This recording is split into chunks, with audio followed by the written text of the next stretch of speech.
Hey everyone, welcome to this explainer. Today we're tackling something absolutely massive and honestly highly misunderstood. We're talking about the epidemic of chronic pain.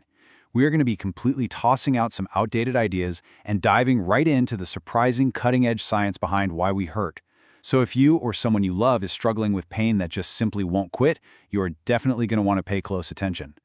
Let's kick things off with a pretty staggering number, 20%. That is the estimated number of Americans right now dealing with high-impact chronic pain. That's enough people to fill tens of thousands of stadiums. So if you're listening to this and you're in pain, I want to say right out of the gate, you are not alone. And more importantly, your pain is absolutely real. Look, when all the medical tests come back totally clear but you're still hurting, it is so easy to feel like you're going crazy. Well, you aren't. And the science we're looking at today proves it. Which brings us to the central mystery of this whole explainer. Why does pain persist when the injury is completely gone? I mean, think about it. If you sprain your ankle or cut your finger, the body heals, right?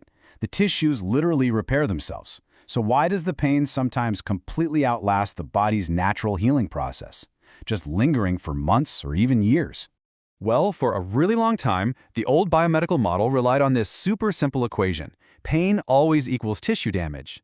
But modern researchers, they've completely shifted to the biopsychosocial model. This framework recognizes that chronic pain is a remarkably complex experience. It's usually driven not by some ongoing injury in your actual tissues, but by a hyperexcited nervous system. Basically, your body's danger signals are getting drastically amplified. Section 1. The Broken Alarm System. Understanding Central Sensitization. To really get this, think of your body like a house equipped with a top-of-the-line security system. Acute pain? That's the alarm sounding because a window actually broke. Makes sense. But what if the alarm breaks and just starts going off because the wind blew, or just because it's a Tuesday? Under the hood, this happens because of something called neuroplasticity. Your central nervous system actually undergoes real physical, structural, and chemical shifts.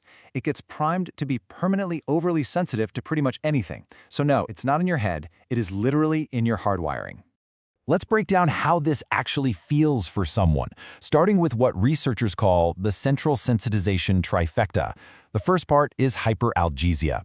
This is when something that should only be a tiny bit uncomfortable feels totally excruciating. A mild pinprick suddenly feels like a deep stab wound. Your nervous system is basically taking a tiny signal and just cranking the volume dial all the way past 10. Then we have the second part of the trifecta, allodynia. And this is wild, because it means a totally normal, safe sensation suddenly triggers genuine, intense pain. We're talking about a hug from a friend or even just laying under a heavy blanket. Obviously, a blanket isn't a deadly weapon, right? But to a broken alarm system, safe everyday contact is suddenly perceived as a severe physical threat. And the crucial point here is that this sensitivity doesn't just stop at physical touch. The third piece of the trifecta is global sensory hyperresponsiveness. Patients get incredibly overwhelmed by their whole environment. Bright lights, loud noises, strong smells, even internal stuff like your own heartbeat or digestion can trigger severe discomfort. The brain's natural filter for sensory input is essentially just malfunctioning. Section 2. The Fear-Avoidance Trap. The Downward Spiral. When you're experiencing intense pain, your brain's totally natural, protective instinct is to shout, "Hey, stop doing whatever caused that." But when the pain is widespread and chronic, that instinct completely misfires. You rest, you avoid activity, and you lose physical conditioning. And that creates this brutal, vicious cycle where pain and fatigue basically grab the steering wheel and drive you straight toward depression and social isolation.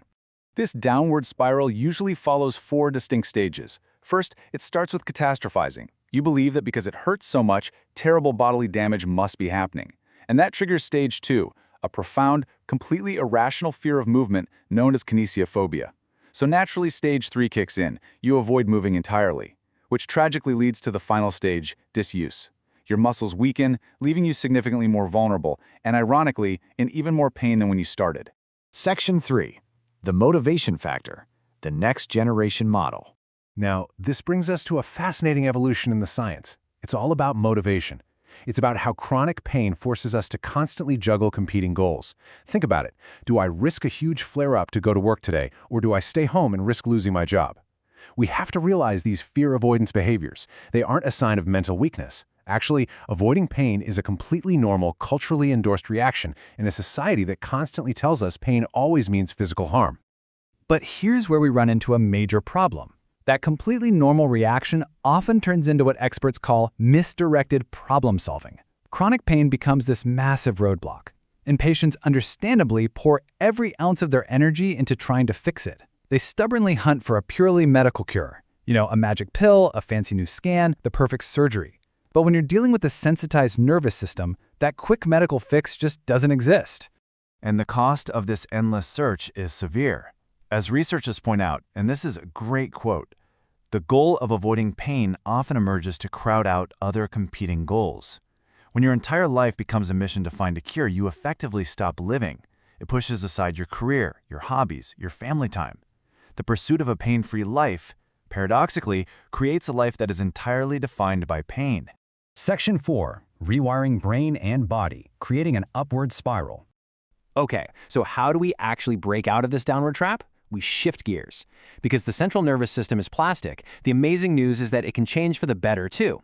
The very first step involves cognitive restructuring and stress management. When you're stuck in a constant fight or flight loop, techniques like diaphragmatic breathing, mindfulness, and cognitive behavioral therapy, or CBT, are scientifically proven to dampen that autonomic stress response. You literally have to teach the brain it's safe so it can finally turn off the alarm. In practice, CBT is really all about reframing. It takes a negative, distorted belief like, I can't do anything because of my symptoms, and transforms it into a positive, highly rational one. With moderation, I can be actively involved in life. I just need to pace myself. To be clear, this isn't some kind of toxic positivity. It's practical, grounded empowerment that allows a person to actually participate in their own life again. And ultimately, the real objective of all these psychological tools is to fundamentally shift your perspective. You move from an external locus of control, where you're just passively waiting around for a doctor or a new medication to magically fix you, to an internal locus of control. You become the active agent in your own recovery. You focus on engaging in life with real self-management strategies, rather than obsessing over endless, repetitive diagnostic tests. Now, one of the absolutely most powerful self-management strategies you have is physical, graded exercise. To overcome that severe bodily deconditioning caused by the fear-avoidance trap, you've got to get moving again. But listen, you can't just jump straight into a high-intensity workout. No way! That will just instantly trigger the alarm system and cause a massive flare-up. So, the magic word here is graded. Graded exercise means starting at incredibly low, totally tolerable levels. Honestly, maybe that's literally just a 5-minute walk. You build the duration very, very gradually, and most importantly, you track your progress using time or distance goals, not pain levels. By doing it this way, you're actually creating brand new memory pathways in the brain. You're teaching it that movement is totally safe, and you're doing it without ever triggering that panic button. Now, this entire process requires a pretty profound mindset shift toward acceptance. I know, acceptance is a really tough word for people in pain. But acceptance in this context doesn't mean giving up. It doesn't mean resigning yourself to suffering forever. It simply means halting the desperate search for a definitive medical cure, adjusting your life goals, and actively responding to your symptoms with healthier, action-oriented strategies.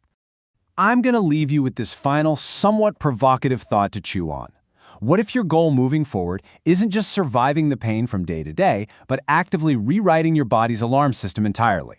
By understanding the fascinating science of central sensitization, and by using these tools to break the fear avoidance cycle, you really do have the power to reclaim your life.